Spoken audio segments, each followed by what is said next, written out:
성경 말씀 마가복음 9장 30절에서 37절입니다.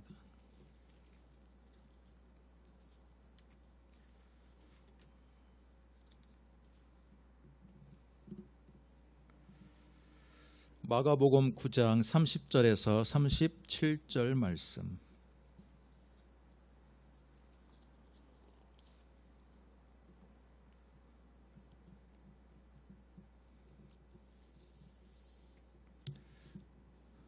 저와 여러분이 한 목소리로 읽겠습니다.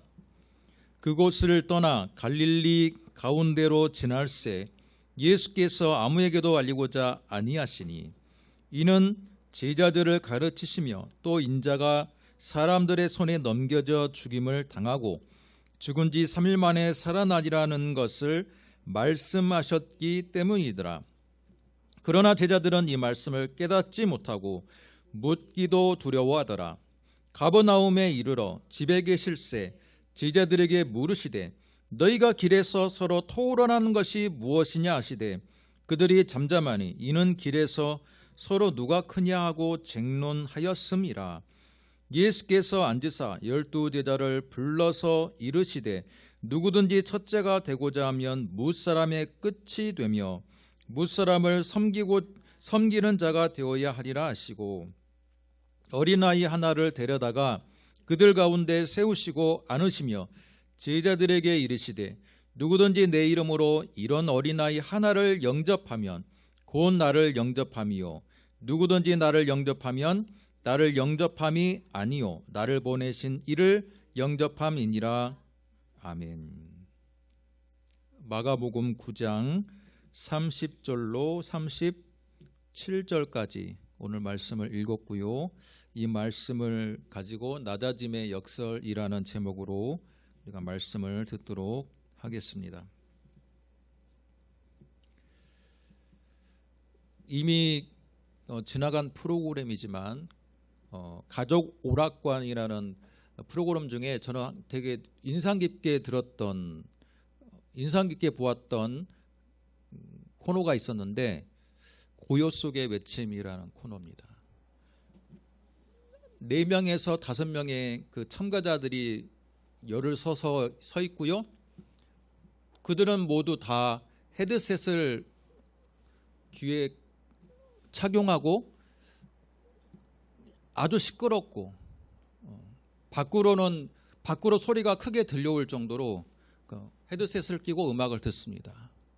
그러면서 사회자가 어떤 한 단어를 한 사람한테 보여주면 그 사람이 그 자기의 옆에 있는 사람에게 큰 소리로 입모양을 크게 벌리면서 그 단어를 이야기하면서 전달해서 가장 최종에 있는 사람이 그 사람의 그 처음에 원했던 그 단어를 맞추는 게임이에요.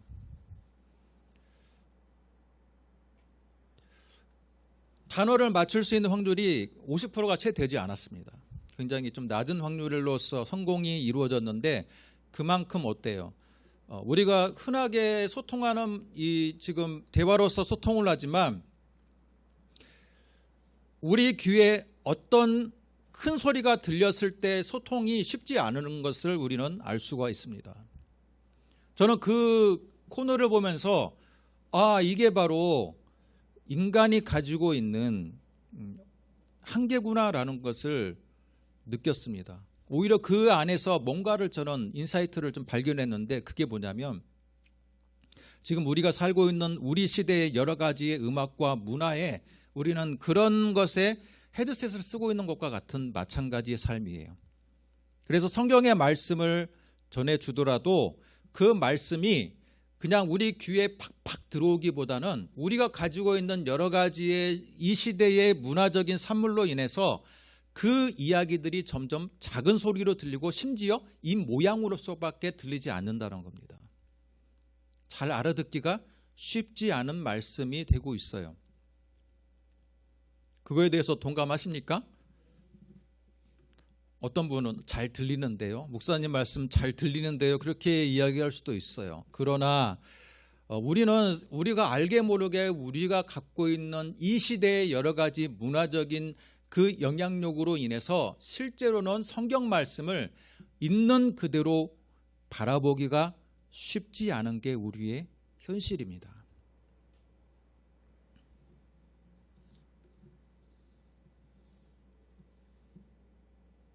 있는 그대로 바라본다는 것은 굉장히 우리의 마음의 낮아짐을 요구하고 또한 지금 우리가 살고 있는 이 문명에 대해서 한켠으로 우리 마음속에서 그것들을 정리하는 작업이 필요해요. 저는 그 작업이 성령님께서 하신다라고 생각합니다. 젊은 청소년들, 최근의 청소년들 대부분 어떻게 살고 있습니까? 어떤 게임이나 어떤 걸그룹이나 어떤 아이돌 그룹에 많은 이들이 심취해 있습니다. 심취하면 심취할수록 우리는 어떤 부분에서 멀어지냐면 성경에서 말하는 진리에서 멀어질 수밖에 없는 환경입니다. 그런데 문명의 진화는 어떻게 이루어집니까?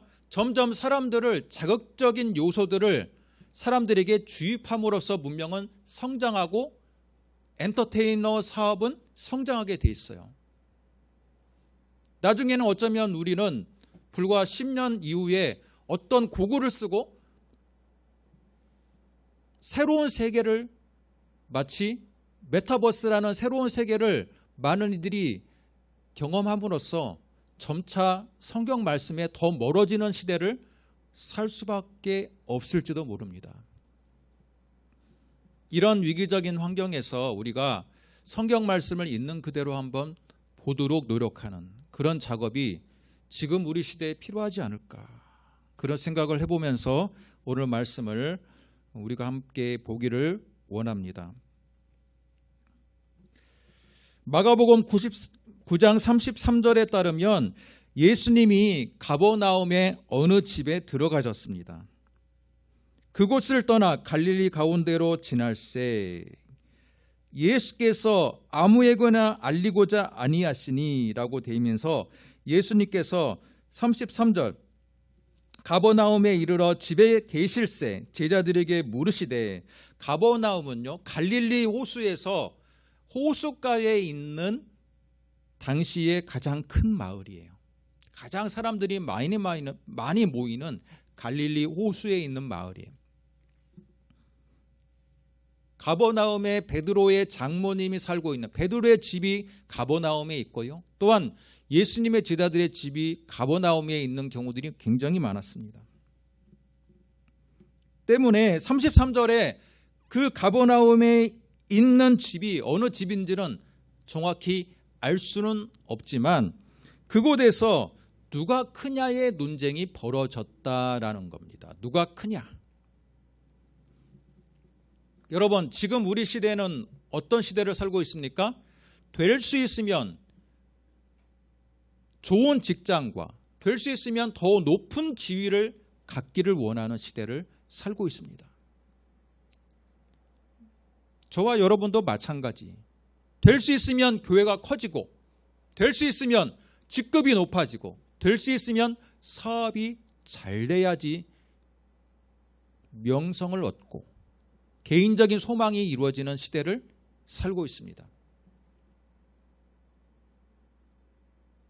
때문에 예수님의 제자들이 누가 더 크냐라는 논쟁에 대해서 우리는 비난만 할 게 아니라 어쩌면 이게 내 자신의 모습일 수 있겠구나라고 한번 생각해 볼 필요가 있습니다. 예수님의 제자들이 왜 누가 크냐의 논쟁에 더 생각이 꽂혀 있었을까요? 예수님의 제자들이 누가 더 크냐에 대해서 그렇게 집착했던 이유가 무엇이었을까요?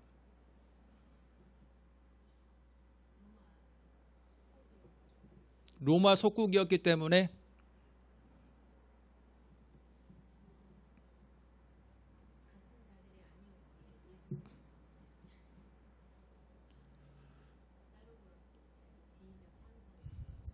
지위적인 향상 때문에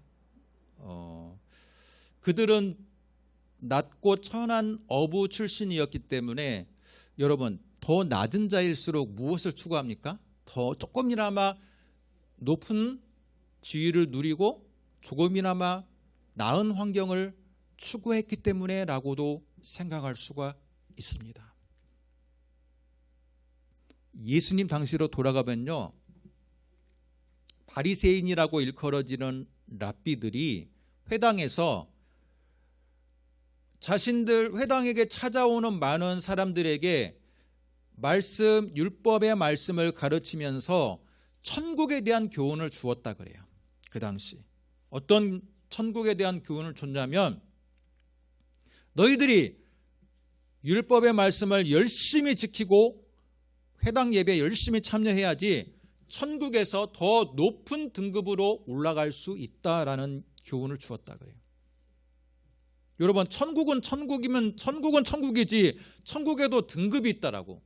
그들은 율법의 여러 가지 조항들을 더 세분화시키는 데 관심을 가졌고요, 바리새인들은 율법의 조항뿐만 아니라 심지어 천국까지도 등급을 매기기에 더 열심을 쏟았다 그래요. 그래서 예수님 당시에 많은 사람들이 천국에 조금 더 높은 자리에 누가 올라가느냐에 대해서 바리새인의 영향 때문에 그런 부분에 더 많은 신경과 관심을 가졌다 그래요. 역사적인 자료에 의하면요, 바리새인들은 천국에도 등급이 7등급이 있다 그래요. 여러분, 천국의 등급이 7등급이 있다 보니까 누가 더 높은 자리에 올라가느냐가 그 당시에 회당을 다녔던 유대인들의 주요한 관심사였어요. 그렇기 때문에 누가 더 예수님의 제자가 되어서 하나님의 나라가 이루어지고 천국이 이루어지면 누가 더 높은 자리에 올라서느냐는 이 논쟁은요, 그들이 만들어낸 논쟁이 아니라 그 당시의 시대상에서 많은 바리새인들의 교육을 받았던 유대인들의 공통된 관심사였다는 겁니다. 한마디로 말하면 여러분, 예수님의 제자들도 지금 헤드폰을 쓰고 있어요. 어떤 헤드폰을 쓰고 있습니까? 바리새인 교육에 대한 그 관심사의 헤드폰을 쓰고 있다 보니까 스승의 말씀이 제대로 들립니까? 들리지 않습니까? 들리지가 않아요. 바리새인 교육이 어려서부터 막 쩌들어 계속해서 바리새인 교육을 들어왔기 때문에 바리새인 교육의 그 패단이 그들에게도 나타나고 그들의 생각의 한계가 명확했다라는 거예요.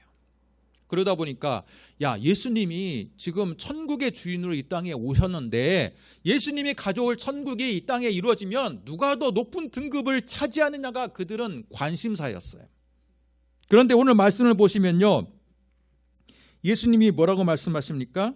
31절, 제자들을 가르치시며 또 인자가 사람들의 손에 넘겨져 죽임을 당하고 죽은 지 3일 만에 살아나리라 하는 것을 말씀하셨다라고 얘기했어요. 그러나 제자들은 이 말씀을 깨닫지도 못하고 묻지도 두려워하더라. 제자들은요, 예수님의 지금 이제 십자가의 희생을 당하기 불과 얼마 남지 않은 시점이에요. 비로소 예수님이 공생의 마지막 부분에 이르러서 본인이 어떤 죽음을 당해야 될지를 제자들에게 지금 말하는 장면이에요. 여러분, 그러면 제자들이 이 얘기를 듣고 깜짝 놀라면서 자신들의 모든 생각과 관심이 어디에 집중이 돼야 돼요? 주님 왜 갑자기 십자가를 지십니까? 주님, 그때가 언제 이루어집니까? 주님이 십자가를 지심으로써 어떤 결과가 나옵니까? 라고 그들이 질문을 하고 관심이 그쪽으로 향해야 되는데 그들의 반응이 너무 놀랍습니다. 어떻습니까? 제자들은 이 말씀을 깨닫지도 못하고 묻기도 두려워하더라. 묻기도 두려워하더라. 뭐예요? 제자들의 관심이 스승의 그 폭탄 발언이 있었음에도 불구하고 제자들이 스승의 그 말을 이해하지도 못하고 오히려 회피했다라는 거예요. 그리고 그들의 생각을 계속해서 생각 속에서 그들이 논쟁하는 바는 뭡니까? 생각을 키워나가면서 논쟁하는 건 뭐예요? 예수님으로 인해서 구현될 수 있는 이 천국에 이루어지면 누가 더 높은 등급을 차지하느냐가 그들의 관심사였다라는 겁니다. 여러분, 예수님의 바로 앞에 두고도 그들은 자신의 그 생각적인 자기의 생각의 카테고리를 깨지를 못했다라는 거예요. 예수님의 제자들도 그런데 지금 우리가 살고 있는 이 시대의 문화에 철저하게 젖어 있는 우리들이 예수님의 말씀을 있는 그대로 받아들인다는 것은 굉장히 어렵다라는 거죠.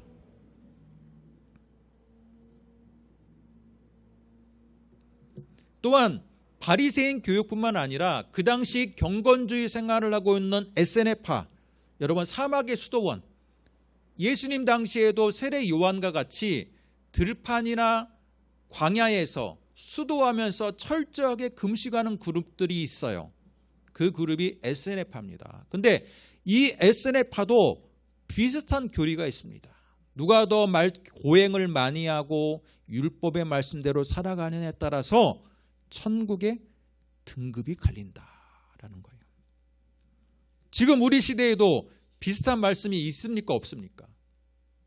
지금은 그런 부분에 있어서 논쟁이 많이 사라졌지만 제가 젊었을 때 2000년대, 1990년대, 2000년대 초반만 해도 무슨 논쟁이 있었냐면 천국의 상급 논란이 있습니다. 천국의 상급 논란이 뭡니까?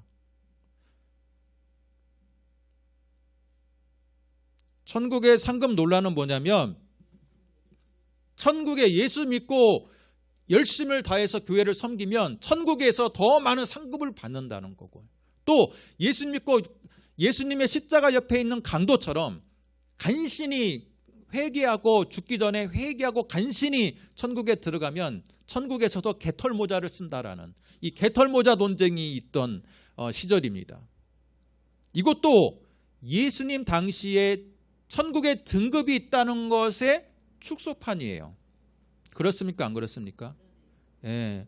천국에 개털모자를 쓰겠습니까? 교회에 충성해서 천국에 하나님의 상급을 더 많이 받겠습니까? 라는 논쟁.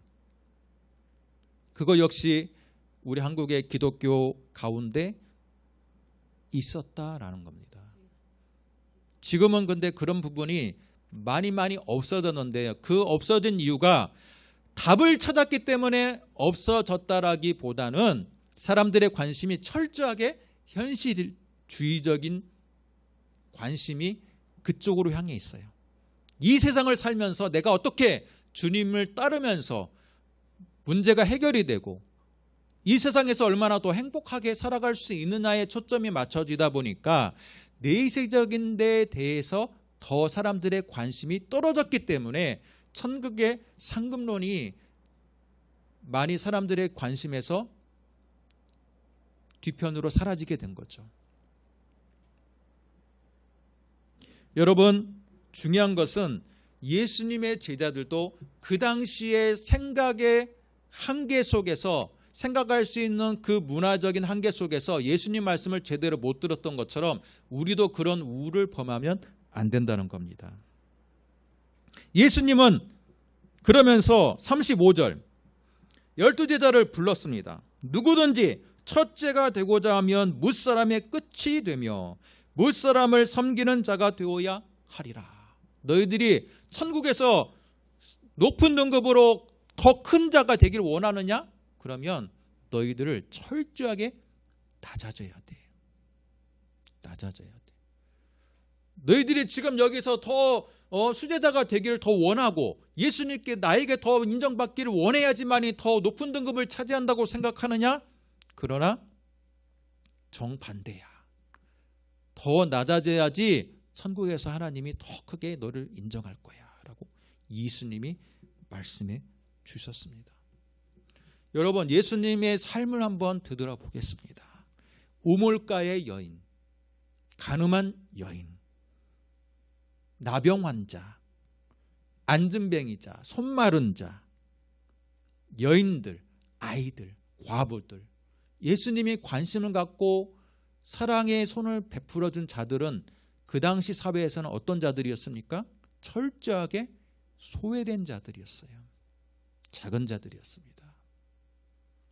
스승이 그 당시 사회에서 가장 낮고 천하고 작은 자들에게 관심과 사랑을 베풀어 주었음에도 불구하고 제자들의 관심은 철저하게 누가 더 높이 되느냐, 누가 더 예수님의 우편과 좌편에 위치하게 되느냐에 관심이 있었다라는 거예요. 그들은 그 당시 문화적인 헤드셋을 쓰고 있다 보니까 스승의 말이 제대로 그들 마음속에 전달되지 않는 모습이에요. 예수님이 관심을 가졌던 그들의 그룹은요, 당시 랍비들에 의하면 하나님의 성전에서 들어올 수 있는 자격이 제한되는 자들이에요.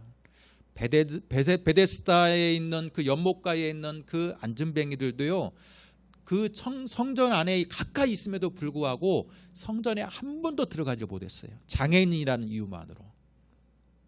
그 당시 장애인은 하나님이 버린 자라는 인식이 강했어요. 부모의 죄값이나 자신의 죄값 때문에 하나님이 저주를 내렸기 때문에 하나님의 성전 가까이 있음에도 불구하고 38년 동안 한 번도 성전에 들어가지 못했던 자. 그런 자들에게 손을 내밀었던 분은 예수님이었던 겁니다. 여러분, 예수님 당시의 랍비들도 이런 교훈을 주지 않았을까요? 분명히 그렇게 이야기했을 거예요. 야, 너희들 낮고 천한 자들에게도 하나님의 사랑의 말씀을 전해. 여러분, 레위기의 말씀을 보시고 신명기의 말씀을 보시면 어떻습니까? 율법에도요, 고아와 과부에 대해서 그들을 살펴보고 그들을 도와주라는 말씀이 분명히 있습니다. 있어요. 그런데 예수님은 그 율법의 말씀에서 한 걸음 더 나아갑니다. 36절, 어린아이 하나를 데려오고요, 그들을 세우고 안으시며 제자들에게 말합니다. 누구든지 내 이름으로 이런 어린아이 하나를 영접하면 곧 나를 영접하는 것이다. 이건요, 한 걸음 더 나아가는 말이에요. 그 당시의 가르침보다 훨씬 더 근본적인 문제를 예수님이 말씀하고 있어요. 여기서 영접한다는 게 무슨 말일까요? 영어의 NIV 성경에 의하면 이 말씀 영접한다는 말은요, 영어로 웰컴입니다. 환영하고 받아들인다는 말이에요.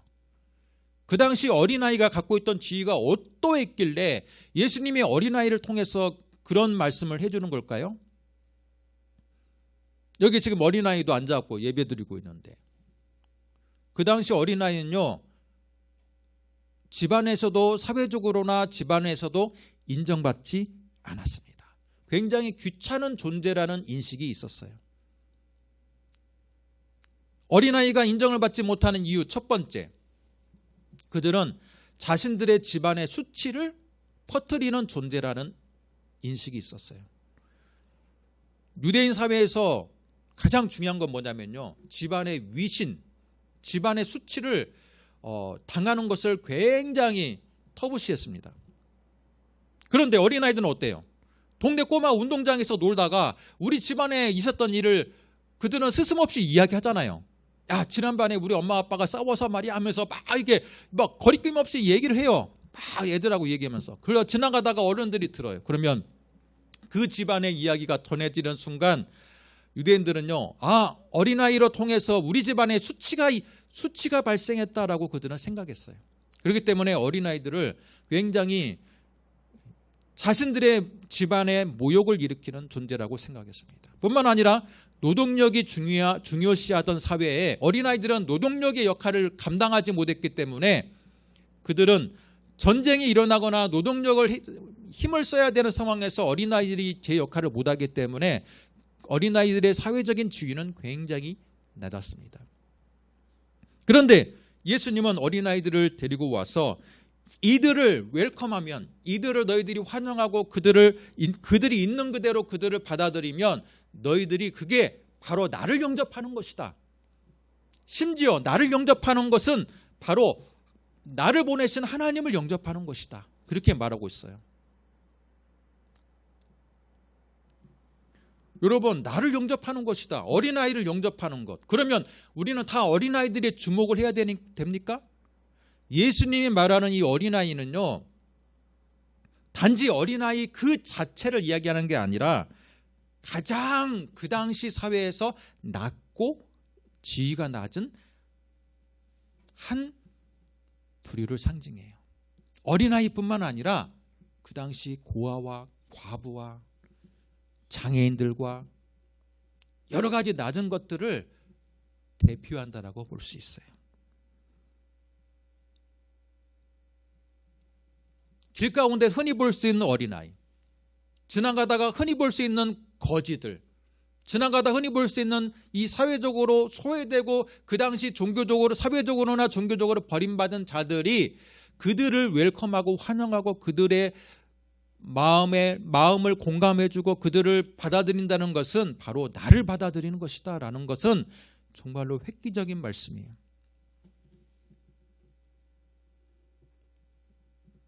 이것을 우리 말씀으로 적용해 본다면 우리가 하나님과 관계를 맺는 것은 내가 높아지고 사회적으로 성공할 때 하나님과 관계를 맺는 게 아니라 하나님과 관계성은 철저하게 낮은 자들에 대해서 그들과 함께 있어 줄 때 하나님과의 관계성이 이루어질 수 있다는 겁니다. 그러나 교회 역사를 보면 어떻습니까? 교회가 공인이 되고 콘스탄티노플 황제가 교회를 기독교로 공인했을 때 교회는요, 권력욕에 찌들은 자들이 다 찾아오는 곳이 되었어요. 교회가 공인이 되었을 때 사회적으로 출세를 하려면 교회를 열심히 다녀서 높은 직급을 가지고 있을 때 출세길이 열렸거든요.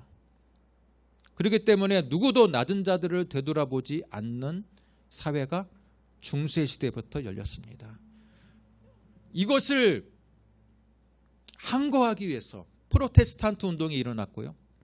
기독교의 교회 운동이 일어났는데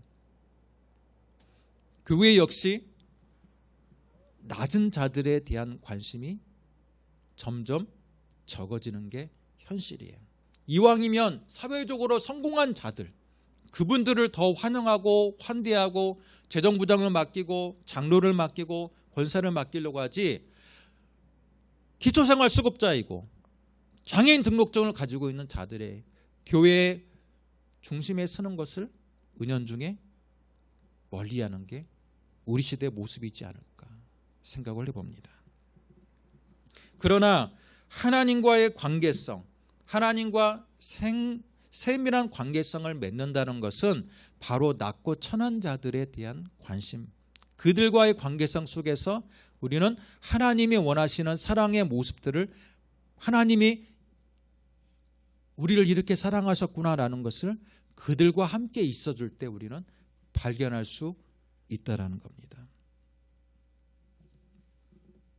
그렇기 때문에 우리는요, 하나님이 창조한 이 세상 속에서 가장 흔하게 보일 수 있는 것들 속에서 하나님의 영광을 바라볼 수 있는 지혜가 필요하다라는 거예요. 제가 며칠 전에 강원도 횡성 숲체험을 갔다 왔는데 가을의 정취가 느껴져요. 흔하게 굴러다니는 솔방울 하나, 흔하게 굴러다니는 낙엽 속에서도 야, 하나님의 창조하신 자연의 질서의 세계를 바라볼 수 있다면, 그 속에서 하나님의 세상을 움직이시는 하나님의 영광을 볼 수 있다면 그것도 자연 속에서 하나님의 은혜를 바라볼 수 있습니다. 예수님을 믿음으로써 하나님과의 관계가 새로워진다는 것은 가장 낮은 자리로 내려감으로써 가장 높은 자리에 이룰 수 있다라는 경험이에요. 여러분, 하나님과 관계를 더 긴밀하게 맺고 싶습니까? 그렇다면 내가 한번 내 스스로를 과대평가하지 말고, 야, 정말 나같이 낮고 부족한 자에게 하나님께서 은혜를 베풀어 주셨구나라는 것들을 한번 생각해 보면서 그것들을 우리가 발견해 나가기를 원합니다. 예수님은 당시에 수치의 대상이었던 십자가를 지셨습니다. 그리고 예수님의 제자들은 다른 걸 전한 게 아니에요. 예수 믿고 천국 갑시다를 전한 게 아니라 우리 스승이 십자가를 지심으로 3일 만에 부활했습니다. 죽음의 권세에서 승리했습니다. 그것만을 전했어요. 예수님이 가장 낮고 천한 자리에서 가장 있었을 때 예수님은 하나님의 영광을 얻었던 것처럼 우리도 예수님처럼 낮고 천한 그 자리에 있을 때 하나님의 영광을 경험하고 얻을 수 있다는 게 바로 오늘 말씀의 결론입니다. 오늘 말씀의 제목이 뭡니까? 낮아짐의 역설. 하나님께 인정받고 높아지길 원합니까? 그러면 내가 철저하게 낮은 자임을, 여전히 주인이고 여전히 내가 부족하다는 것들을 발견할 때 우리는 하나님께 더 높게 쓰임받을 수 있는 줄 믿습니다. 그러나 내가 이만큼 하나님께 이만큼 내가 충성했기 때문에 이만큼 높아졌지, 그것에 대해서 만족하고 내 지위적으로 더 교회에서 더 높은 지위급을 추구하고 더 높은 영향력을 하기를 원하고 또한 직장과 사회에서 더 많은 것들을 누리길 원한다면 오히려 우리는 하나님의 관점에서는 더 낮은 자로 있음을 발견해야 돼요. 예수님의 제자들처럼 누가 더 높아지냐에 대한 관심에서 예수님의 주요한 메시지를 바라보지 못했던 제자들이 될 수도 있다라는 거예요. 그런데 지금 우리 시대는 어떻습니까? 낮은 것을 무시하는 사회예요. 젊은이들에게 낮아지십시오 그러면 내가 지금 더 나를 포장해가지고 나를 PR을 함으로써 내가 더 좋은 직장에 갈 수가 있는데 내가 어떻게 낮아집니까? 지금 시대는 낮아지는 게 바보가 되는 시대고, 그죠? 자신을 과소평가하면 다른 사람들도 과소평가한다고 생각하는 시대예요. 그렇기 때문에 현명한 지혜가 필요합니다. 그렇죠? 현명한 지혜. 세상에서는 나를 높게 포장해요. 그렇게 해요. 그래서 좋은 직장을 가려고 노력하세요. 그러나 그건 하나의 전략적인 선택이지 실제로는 내가 하나님 앞에서 보잘것없는 존재라는 것들을 결코 잊어서는 안 돼요. 잊어서는 안 돼. 거꾸로 사는 삶이라는 책이 옛날 제가 30년 전에 대장간이라는 출판사에서 나온 적이 있어요. 그 책의 그림을 보면요, 사람이 물구나무를 서 있습니다. 왜 그럴까요? 기독교인은 세상에 물구나무를 선 것처럼 거꾸로 살아가는 삶의 자세로서 살아가야 한다는 거예요. 그 중에 하나가 바로 낮아짐이에요. 낮아짐. 사람들은 세상은 성공을 추구하고 더 높아지는 걸 추구하는데 기독교인이 되기 위해서는 누가 더 낮아지느냐, 누가 더 낮은 관점에서 하나님을 발견하느냐, 하나님과의 관계성을 맺으려면 내가 철저히 낮아질 때 하나님의 영광을 비로소 보게 된다는 것, 그게 바로 기독교인의 역설이라는 거예요. 사랑하는 성도 여러분, 거꾸로 사는 삶, 예수님이 제자들에게 원했던 삶이고 또한 그분이 직접 이 세상의 공생애를 살아갈 때 직접 우리에게 보여주었던 삶입니다. 비록 힘들지라도, 비록 지금 우리 시대가 내 자신을 더 과대평가하고 광고하고 내 자신을 드러내는 게 미덕인 사회에서 거꾸로 살아가는 게 쉽지 않을지라도, 그럼에도 불구하고 여러분 속마음속에 나는 하나님 앞에서 철저하게 작은 자이고 작은 자들에 대한 관심과 사랑은 하나님의 그 마음속에 있고 그들과 함께 공감하고 거할 때 분명히 우리는 그 안에서 하나님의 영광을 바라볼 수 있다라는 것. 반면 내 자신을 높게 평가하고 내 자신을 더 드러낼수록 우리는 하나님을 발견하기 힘들다는 것. 그것들을 우리가 이 시간 기억하시기를 바랍니다. 교회가 더 새롭게 되기를 원합니까? 그렇다면 교회가 더 낮은 자들에 대한 관심을 향해야 되는 것이에요. 오늘 말씀을 통해 진정으로 낮아짐의 역설, 그게 바로 예수님의 가장 깊은 중심에서 제자들에게 들려주고 싶은 이야기였음을 기억하며 우리도 우리 마음속에 낮아짐의 자세로 살아가시는 그걸 통해서 하나님의 은혜를 발견하는 여러분 되시기를 주님의 이름으로 축복합니다. 기도하겠습니다. 하나님 아버지 감사합니다. 많은 사람들이 성공하기를 원하고 높아지기를 원하고 그걸 통해서 부를 누리기를 원하고 명예를 누리기를 원하지만 예수님은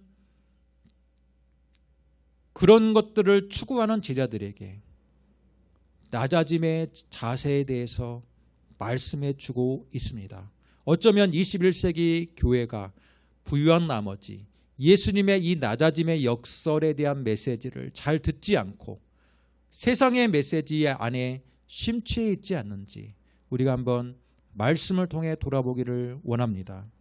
다시 한번 예수님의 말씀으로 돌아가는 저희들 되게 하시고 예수님의 말씀처럼 우리가 철저하게 낮아지고 낮은 자들과 함께 그들과 함께 구할 때 비로소 하나님과의 관계가 회복되고 하나님의 영광을 바라볼 수 있음을 말씀을 통해 발견하게 하여 주옵소서. 예수님의 이름으로 기도드립니다. 아멘.